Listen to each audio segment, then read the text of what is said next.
आइए दोस्तों, श्राद्ध पक्ष और पितृपक्ष के दिनों में हमें क्या करना चाहिए अथवा क्या नहीं करना चाहिए। ब्रह्म पुराण, विष्णु पुराण, मत्स्य पुराण, वायु पुराण, गरुड़ पुराण, मनुस्मृति, महाभारत जैसे हमारे कई पवित्र ग्रंथों में इस पक्ष के बारे में वर्णन मिलता है। अश्विनी माह के कृष्ण पक्ष को ही श्राद्ध पक्ष कहते हैं। यह भाद्रपद की पूर्णिमा से लेकर अश्विन अमावस्या तक होता है। शास्त्रों के अनुसार यह समय पितृदोष समस्या के शांति के लिए सर्वोत्तम माना गया है।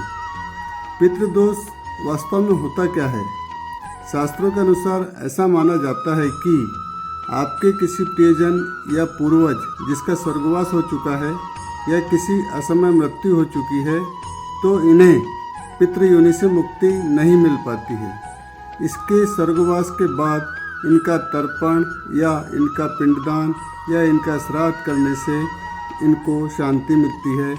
ऐसा माना जाता है इन 15 दिनों में हमारे जो प्रियजन स्वर्गवासी हो चुके होते हैं वे धरती पे आकर हमें आशीर्वाद प्रदान करते हैं। अभी पितृदोष, इसके अलावा भी कई कारण होते हैं जिनके कारण पितृदोष उत्पन्न होता है। पितरों का अपमान करने पर, पीपल, नीम, बरगद के पेड़ कटवाने पर, किसी असहाय की हत्या करने पर, जाने अनजाने में नाग देवता की हत्या करने पर, जो संपत्ति अपनी ना हो उस संपत्ति को हड़पने पर, गलत तरीके से ताकत के द्वारा धन संचय करने पर, अपने कुकर्मों पर प्रसन्न होना तथा उनका बखान करने पर, ऐसे कई कारण और हैं जिनके कारण पितृदोष उत्पन्न होता है। मैं आपको कुछ संकेतों के बारे में बताना चाहता हूँ जो हमें ये दर्शाते हैं कि हमारी कुंडली में पितृदोष हो सकता है। ज्योतिष शास्त्र के अनुसार कुंडली में विपरीत ग्रहों की उपस्थिति इस दोष को दर्शाती है। यदि हमारे सपनों में स्वर्गवासी परिजन बार बार आते हैं या खाना खाते समय बार बार हमारे खाने में बाल निकलता है, परिवार में क्लेश, कलह, अशांति और मंगल कार्य में रुकावट आती है, संपत्ति को नुकसान होता है, संतान सुख प्राप्त नहीं होता है, दुर्घटना का बार बार सामना करना पड़ता है, बच्चों के जन्म के बाद उनकी मृत्यु हो जाना, संतान सुख प्राप्त तो होना परंतु संतान विकलांग, मंदबुद्धि, चरित्रहीन पैदा होना। इसके अलावा यह दोष काफ़ी बड़ा दोष माना गया है। इस दोष में पीड़ित व्यक्ति काफ़ी कष्टमय होता है, दुखों का किसी न किसी रूप में सामना करते रहता है। विवाह योग्य व्यक्तियों का विवाह न होना, हानि होना, उन्नति न होना, धर्म विरोधी आचरण अपने परिवार के सदस्यों द्वारा किया जाना, ये सभी दोष हमें ये दर्शाते हैं कि हमारे जीवन में पितृदोष हो सकता है।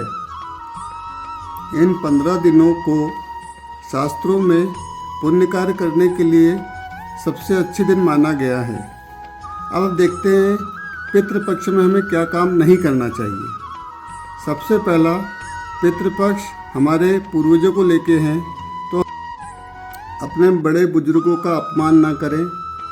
कोई भी मांगलिक या शुभ कार्य इन दिनों में हमें नहीं करना चाहिए। नए वस्त्र न खरीदे ना ही धारण करें। बाल, नाखून का खंडन नहीं करना है। हमें दूध का सेवन नहीं करना है। दरवाजे पर आए किसी व्यक्ति का अपमान न करें। झूठ न बोले। किसी भी प्रकार का उपवास आरंभ न करें। इन दिनों में किसी प्रकार का कोई उद्यापन न करें। मांस, मदिरा का सेवन न करें। ब्रह्मचर्य का पालन करें। श्राद्ध पक्ष के दौरान इन नियमों का हमें पालन करना चाहिए और ऐसा माना जाता है कि कुछ चीज़ें वर्जित होती है जिन्हें हमें नहीं खाना चाहिए, जैसे मसूर की दाल, बासा भोजन, अरबी, करेला, मूली, चना, सत्तू, लौकी, खीरा। हमें खाने में इन चीज़ों को नहीं लेना चाहिए। इन्हें 15 दिनों तक के हमें ग्रहण नहीं करना चाहिए। चलिए आइए अब देखते हैं क्या करना चाहिए। श्राद्ध पक्ष में निम्नलिखित कर्म करने से पितृदोष को शांत किया जा सकता है। कुछ शास्त्रों, आचार्यों और ग्रंथों के अनुसार कुछ न करने से कुछ करना बेहतर होता है। चलिए आइए मैं आपको कुछ ऐसे कार्य बताता हूँ जो इस समय में करने से पितरों को प्रसन्नता मिलती है और वो तृप्त होते हैं। इसी श्रृंखला में प्रथम, श्राद्ध पक्ष में विधिवत तर्पण करने से आपके पितृ संतृप्त और प्रसन्न होते हैं। इस पक्ष में पिंडदान का विशेष महत्व है। इस पक्ष में अपने प्रियजन की रुचि के अनुसार आप भोजन बनाएं और ब्राह्मणों को भोजन कराएं। इस पक्ष में गाय, कुत्ते और कौवों के लिए रोटी बनाना और उन्हें खिलाना भी विशेष तौर से महत्वपूर्ण माना जाता है। ब्रह्मचर्य का पालन करना, गीता का पाठ करना, कौवों को भोजन देना भी इससे पितर प्रसन्न होते हैं। पितृपक्ष में भगवान सूर्य को पुष्प रोली, लाल चंदन, मिश्रित जल से अर्घ्य करें और ओम घृणी सूर्याय नमः मंत्र का 11 बार जाप करें। इसके अलावा 13, 14 अमावस्या के दिन गुड़ और घी का कंडे पर हवन करें। अपने अष्ट देव और कुल देवता की पूजा करें। पितरों के नाम से फलदार वृक्ष या छायादार वृक्ष लगाएं। भगवान शिव से जुड़े उपाय भी इस समय में बहुत कारगर माने जाते हैं, उन उपायों को करें। विशेष महत्व, जब दक्षिण दिशा में गाय का मुख हो तब उसे चारा या भोजन कराएं।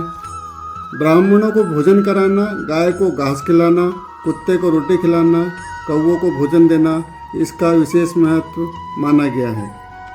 पितृ की मनपसंद चीज़ों का दान करें, ये भी बहुत महत्वपूर्ण होता है। घर के द्वार पर जल चढ़ाएं। अपने दिवंगत पूर्वजों की फोटो को दक्षिण दिशा में रखकर उनके सामने घी का दीपक जलाएं, माला अर्पण करें, क्षमा याचना करें। इसके अलावा सुंदरकांड का पाठ कराएं या सत्यनारायण देव की कथा करें। किसी गरीब कन्या के विवाह को करवाना या उसकी जवाबदारी लेना, इससे भी पितर प्रसन्न होते हैं। अपने सामर्थ्य के अनुसार वस्त्र, भोजन, दक्षिणा इनका दान करने से भी पितर प्रसन्न होते हैं। मछली को चावल, घी के लड्डू हर शनिवार खिलाने से भी पितर प्रसन्न होते हैं। श्राद्ध पक्ष के अलावा भी रोज संध्या काल के समय यदि हम दक्षिण दिशा में घी का दीपक उनके नाम से जलाते हैं तो पितर अवश्य प्रसन्न होते हैं, क्योंकि ऐसा माना जाता है कि पितरों का स्थान दक्षिण दिशा की ओर ही होता है। सोमती अमावस्या के दिन दूध या खीर बनाकर पितरों को अर्पित करें, इससे भी पितर प्रसन्न होते हैं। पितरों को हमेशा तर्जनी से ही तिलक लगाना चाहिए और पितरों को प्रसन्न करने के लिए हमें सत्कर्म करना चाहिए और इन 15 दिनों में हम सात्विक रहकर हमारे पितरों को प्रसन्न कर सकते हैं। दोस्तों, अंत में मैं आपसे इतना ही कहना चाहूँगा कि सभी उपाय हमें शास्त्रों ग्रंथों में देखने को मिलते हैं और अधिकतर हम इन्हीं का उपयोग करके पितरों को तृप्त और प्रसन्न करते हैं। आप जो भी उपाय करें, इसमें आप सभी उपाय के अंत में पितरों को हाथ जोड़ के क्षमा याचना जरूर करें। वे प्रसन्न होंगे और हमें जीवन में इन 15 दिनों के लिए शुभ आशीर्वाद देके अवश्य जाएंगे। जय राधा माधव, जय राधा माधव, जय राधा माधव।